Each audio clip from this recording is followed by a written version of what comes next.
अधिकतर क्रोध अग्नि से, राग अग्नि से, द्वेष अग्नि से, मोह अग्नि से जल रहा है। और सबसे भयंकर बात इस बात की है कि एक आदत के अपना लेने के कारण हम अब इस बात को जान भी नहीं पा रहे हैं कि हम किसी क्रोध अग्नि से, राग अग्नि से, मोह अग्नि से जल रहे हैं और लगातार उसमें अब सुख की अनुभूति करने लगे हैं। और अब ऐसा दृश्य सबके सामने प्रस्तुत लोग करने के जा रहे हैं या करने का प्रयास कर रहे हैं कि बिना हिंसा के आप मारे जाओगे, बिना हिंसा के आप आंदोलन नहीं कर सकते, बिना हिंसा के आप कुछ भी नहीं कर सकते, ईंट का जवाब पत्थर से देना ही पड़ेगा। लेकिन अगर हम पीछे थोड़ा सा चलकर देखें तो हमारे किसी भी महापुरुष ने पहल जो है हिंसा नहीं की, अहिंसा को ही अपना साधन बनाया, अहिंसा से ही अपने आंदोलन किए और अहिंसा के मार्ग पर चलकर ही अपने आंदोलनों को सफल किया। सबसे बड़ा उदाहरण जो है परम पूज्य बाबा साहेब का ही है कि पूरी जिंदगी बचपन से लेकर अपनी मृत्यु तक बाबा साहेब डॉक्टर भीमराव अंबेडकर को नाना प्रकार के अपमान और जिल्लत सहनी पड़ी। लेकिन कभी भी कोई भी घटना घटी तो उस घटना पर उन्होंने रिएक्ट नहीं किया। रिएक्शन आया होगा लेकिन उस तरह का रिएक्शन नहीं जैसा कि हम अभी देख रहे हैं कि अभी दिल्ली यूनिवर्सिटी में प्रोफेसर ऋतु एक मुद्दे को लेकर चल रही हैं, जबकि वो उनका एक मुद्दा है। और ऐसे मुद्दे जो हैं पूरे देश में हर रोज़ हज़ारों की संख्या में घटनाएं घट रही हैं, हज़ारों की संख्या में समाज अपमानित हो रहा है। अपमानित क्यों हो रहा है, उसके लिए उस अपमान को दूर करने के लिए किस व्यवस्था को बनाया जाना चाहिए, क्या उपाय अपनाना चाहिए, ये जो बुद्धिजीवी वर्ग होता है समाज का, ये उसका विशेष कार्य होना चाहिए कि वह इस प्रकार के कार्यों पर चिंतन मनन करे, घटनाओं का निराकरण करने का प्रयास करे, उसके लिए किसी व्यवस्था का बनाए उसको।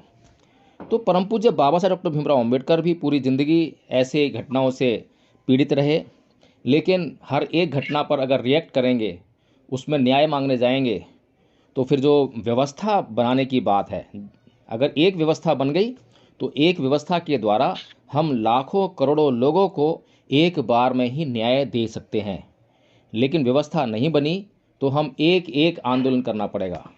कभी इंद्र मेघवाल के लिए आंदोलन करना पड़ेगा, कभी जितेंद्र मेघवाल के लिए, कभी प्रोफेसर ऋतु के लिए।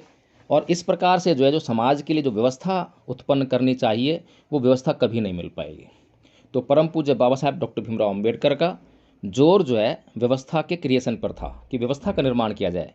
इसीलिए वे जानते थे कि इस देश में संविधान नहीं है, लोकतंत्र की बयार बह रही है, और जब देश आज़ाद होगा तो लोकतंत्र आएगा, और लोकतंत्र आएगा तो उसमें संविधान होगा। संविधान के भीतर जो है अगर जो ये लोग हैं इनके अधिकार सुनिश्चित कर दिए जाएं तो एक व्यवस्था का निर्माण हो जाएगा, उसके द्वारा वे अपने अधिकारों को पा सकेंगे। इसी प्रकार मान्यवर कांसीराम जी ने भी व्यवस्था का निर्माण करने पर जोर दी। राजनीतिक सत्ता के अभाव में जो संविधान के भीतर हमें हक अधिकार मिले थे उनका प्रयोग हम नहीं कर पा रहे थे, क्योंकि राजनीतिक सत्ता जिन लोगों के हाथ में थी वे अनैतिक आचरण वाले थे, अत्याचार करने वाले थे, या अत्याचार करने वालों का समर्थन करने वाले, या उनसे जो है कुछ ना कुछ लाभ प्राप्त करके और उनके क्या कह सकते हैं उसमें जो है आप सभी जानते हैं। तो इस प्रकार जो है धम्पत संघ का जो उद्देश्य है वो व्यवस्था का निर्माण करना है। यानी कि सांस्कृतिक परिवर्तन पर अभी तक किसी ने नज़र ही नहीं दौड़ाई है कि हमारा चित्त जो है हिंसा से पीड़ित है, राग से पीड़ित है, और जो दूसरी संस्कृति जिसका आज इस देश में बोलबाला है, आधिपत्य है, अधिकार है, कब्जा है, वो संस्कृति लगातार आपके भीतर राग उत्पन्न कर रही है। आप टीवी में देखते हैं, क्या देख रहे हैं, आप खुद से देखिए कि उसमें जो है राग उत्पन्न हो रहा है नहीं हो रहा। आप इंटरनेट मोबाइल में प्रयोग करते हैं, क्या उत्पन्न हो रहा है आपके मन में, जो है राग उत्पन्न हो रहा है नहीं हो रहा है। मनोरंजन वाली संस्कृति है, यहाँ तक कि धर्म के नाम पर जागरण किए जाते हैं, कीर्तन किए जाते हैं, उसमें भी गाना बजाना, और वो भी फिल्मी धुनों पर। तो कुल मिलाकर जो है वो आपको राग रंजित बनाने में लगी हुई है। इसी प्रकार जैसे कि मुसलमानों के खिलाफ जो है जो स्टेटमेंट्स आती हैं तो आपको द्वेष रंजित बनाने में लगी हुई है, राग रंजित, द्वेष रंजित। और ये जो आपके भीतर जो विकार पहले से मौजूद हैं उनको और पक्का करती है। तो जब आपको जानकारी भी नहीं है कि आप किस प्रकार के चित्त वाले हैं और आपके भीतर, आपके चित्त के भीतर कौन कौन से विकार हैं, जब आप तो अभी जानते भी नहीं हैं और आप लगातार उन पे काम किए जा रहे हैं, जानकारी ना होने के कारण जो है लगातार उन्हीं को और पक्का किए जा रहे हैं, उन्हीं का अभ्यास किए जा रहे हैं। तो ये जो स्थिति है बहुत भयंकर हो गई है, विस्फोटक हो गई है। तो धम्मपद संघ ने जो है यह निर्णय किया कि लोगों को इसकी जानकारी देनी चाहिए। इसीलिए हमने जो है सांस्कृतिक परिवर्तन का अभियान चलाया। कोई बौद्ध बने या ना बने ये महत्वपूर्ण नहीं है, लेकिन चाहे हिंदू हो, मुसलमान हो, ईसाई हो, कोई भी हो, अपने चित्त की विकारों को दूर कर ले। अगर चित्त में हिंसा है तो छोड़ दे, उसको निकाल दे, अहिंसक हो जाए। अगर वो अहिंसक हो जाएगा, राग रहित हो जाएगा, द्वेष रहित हो जाएगा, तो वह चाहे हिंदू रहे, चाहे मुसलमान रहे, चाहे कुछ भी रहे, कम से कम हमारा जो खतरा उससे था वो टल जाएगा। इसीलिए जो है धम्मपद संघ का जो उद्देश्य है भारत को बौद्ध में करने का, क्योंकि बुद्ध के मार्ग पर ही ऐसी शांति, ऐसी अहिंसा संभव है। अन्य किसी धर्म ने आज तक जो है अहिंसा का प्रदर्शन नहीं किया है। सभी धर्मों ने अपने प्रचार प्रसार के लिए हिंसा का सहारा लिया है। या फिर कहें कि अभी आपने देखा बहुत बड़े पैमाने पर एक घटना घटी सिंधु बॉर्डर में किसान आंदोलन के दौरान जो है, जब एक दलित के द्वारा जो गुरु ग्रंथ साहिब है जब वह छू गया, तो उसको जो है निहंग सिखों के द्वारा किस प्रकार बेहद प्रताड़ित कर करके जो है उसके हाथ काट दिए, पैर काट दिए और उसको बड़ी क्या कहें दर्दनाक मौत उसको दी, केवल एक धर्म ग्रंथ के छू जाने पर। तो ये जो धर्म के नाम पर जो पाखंड और अंधविश्वास को ढोने के लिए यह संसार का मानव मजबूर है, उससे इसको निजात दिलाने की बहुत भारी आवश्यकता है, क्योंकि उसका अगला शिकार कोई भी हो सकता है, हम भी हो सकते हैं। तो कम से कम ये सांस्कृतिक परिवर्तन जो है हमारे अपने लिए ही मान लें, इसलिए हमें ये करना बहुत ज़रूरी है। तो इसलिए आदरणीय यशवंत जी, आपका जी सर। बहुत बहुत स्वागत है धम्मपद संघ में। और मैं आशा करता हूँ, अपेक्षा करता हूँ, आपके लिए मंगल कामनाएं करता हूँ कि आप जो है धम्मपद संघ के साथ मिलकर इस उद्देश्य को पूर्ण करने में अपना सहयोग अवश्य देंगे। जी बहुत बहुत साधुवाद।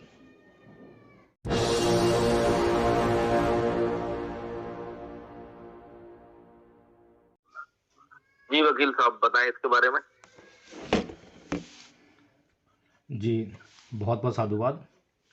ये जो सील हैं, ये सील चित्त के भीतर स्थापित बीज नहीं है, ये फल हैं। पहला जो सील है, हिंसा नहीं करूँगा, ये फल के बारे में है कि मैं ऐसा फल नहीं खाऊंगा, ऐसे फल को ग्रहण नहीं करूँगा। इसके जो बीज हैं वो चित्त में हैं।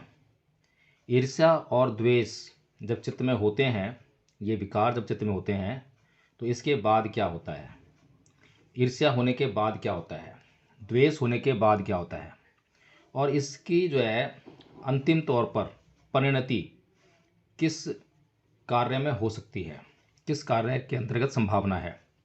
तो इससे यह निश्चित किया जा सकता है कि कौन से सील के टूटने की संभावना थी और किस प्रकार का विकार जो है चित्त में था।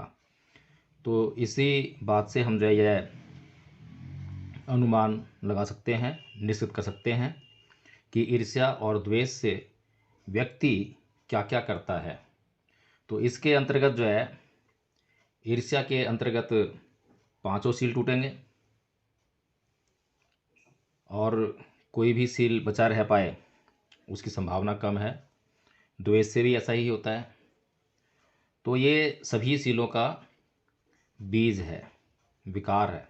जी संघ इस पे और चर्चा करे और सोचे, इसमें कुछ काउंटर क्वेश्चन करे, कुछ और गहराई से सोचकर जो है इस बात को जो मैंने कहा है उसको काटने का प्रयास करे, ताकि तर्क बुद्धि का विकास हो सके। जी आचार्य राम बहादुर सर जी, आचार्य राम बहादुर जी, जी आप अपनी बात रखें, आपका पहले से एड्रेस था।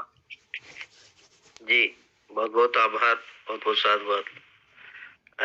जी मुझे वकील साहब के बताने से पहले मेरे दिमाग में चला था कि ये जो है किसी सील में नहीं आ रहा है, चित्त का दोष है। और ये अष्टांगिक मार्ग में ये जो है जा रहा है। सम्यक वाणी, सम्यक दृष्टि, वहां जो है पंच हमारे दिमाग में कर रहा था। तो ये चित्त के जो क्लेश बताए गए हैं उससे है। हाँ, जो वकील साहब ने कहा उस पर सहमति बनी। हाँ, इससे जो है हमारे सील टूट जाएंगे। अगर ईर्ष्या बढ़ती है, द्वेष बढ़ता है, तो सबसे पहला सील तो पहले टूटेगा। जिससे द्वेष बढ़ेगी तो उसके प्रति हम षड्यंत्र करेंगे, दुष्चरित करेंगे और सील टूटेंगे। ऐसा मेरे मन में आ रहा है जी। जी, बहुत बहुत साधुवाद आपका आचार्य राम बहादुर जी। तो इसमें तो जो अष्टांगिक मार्ग है वो आर्य आर्य आर्य सच्चा का जो चौथा दुख निवारण के उपाय है, उसमें 8 सील ही आते हैं। तो ये आर्य सच्चा का जो है दुख निवारण के हमारे जीवन में उपाय है, उसमें भी आ जाता है जी। आचार्य ब्रजलाल जी। जी, अब वो तर्क बुद्धि की बात है तो मैं तो यही समझ पा रहा हूँ कि जैसे मैं अभी शांत चित्त से बैठा हूँ तो ना मैं किसी को मारूंगा, ना मैं किसी की हत्या करूंगा। और जब काम, लोभ, क्रोध माने आ जाएगा माइंड में तो मैं किसी को मार भी दूंगा, हिंसा भी कर दूंगा जी। इसलिए मैंने इस पहले पंचशील को बोला है। और अगर वो अनुचित मतलब उचित ना हो तो मैं क्षमा मांगता हूँ, और जो भी आगे कार्रवाई हो उसको बढ़ाएं जी। जी, प्राचार्य जी का हैंड रेज था। प्राचार्य जी, आप अपनी बात रखें। जी, आज्ञा देने के लिए बहुत बहुत धन्यवाद। एडवोकेट सर ने कहा कि 5 सील टूट जाते हैं, लेकिन पहले कौन सील टूटता है? मेरा मानना है जैसे प्राणादिपाता वेरमणि शिक्षा पदं समादयामि, प्राणी हिंसा से विरत रहने की शिक्षा ग्रहण करता हूँ। प्राणी हिंसा, अब उस दिन जो भंती जी ने कहा है प्राणातिपाता, मतलब जान से मार देना ही हिंसा नहीं कहलाता है। जहां तक इसमें जो अर्थ हम लोग पढ़ते हैं प्राणी हिंसा, तो हिंसा सिर्फ किसी का जान मार देना, खत्म कर देना ही हिंसा नहीं होता है। वाणी के द्वारा भी हिंसा होता है। किसी को दुख देना, तकलीफ देना, ये भी हिंसा की श्रेणी में ही आता है। तो जहां तक मैं समझता हूँ पहला सील तो टूटता ही टूटता है, और फिर जब पहला सील टूटेगा तो आराम से नीचे के चारों सील टूट जाएंगे, इसमें कोई संदेह नहीं है। लेकिन जो सबसे पहला होता है वो पहले सील ही टूटता है। जब पहले सील टूटेगा तो किसी प्रकार की हिंसात्मक बात करेगा, हिंसात्मक कार्य करेगा, हिंसात्मक सोच रखेगा, तो वो हिंसा की ही श्रेणी में आता है। और जब जब सील टूट जाता है तब वो फिर कुछ भी करेगा, वो चोरी भी करेगा, झूठ भी बोलेगा, व्यभिचार भी करेगा, कोई भी पदार्थ का सेवन भी कर सकता है। लेकिन पहला सील टूटने पे वो फिर पूरे सील टूटते चले जाएंगे। अगर क्रोध की जहां तक विषय में, हिंसा की भी, तो मेरा भी सभी साथियों से एक सवाल है। उदाहरण के तौर पर बताऊंगा मैं कि जो 1932 में पूना पैक्ट को वापस लेने के लिए मिस्टर गांधी ने जो बाबा साहब के ऊपर दबाव बनाया, जो बाबा साहब चाहते थे कि हमारे लोगों को हक अधिकार जो मिलने चाहिए वो मिले, और इतना ज्यादा साइकोलॉजिकली दबाव बनाया मानसिक तौर पे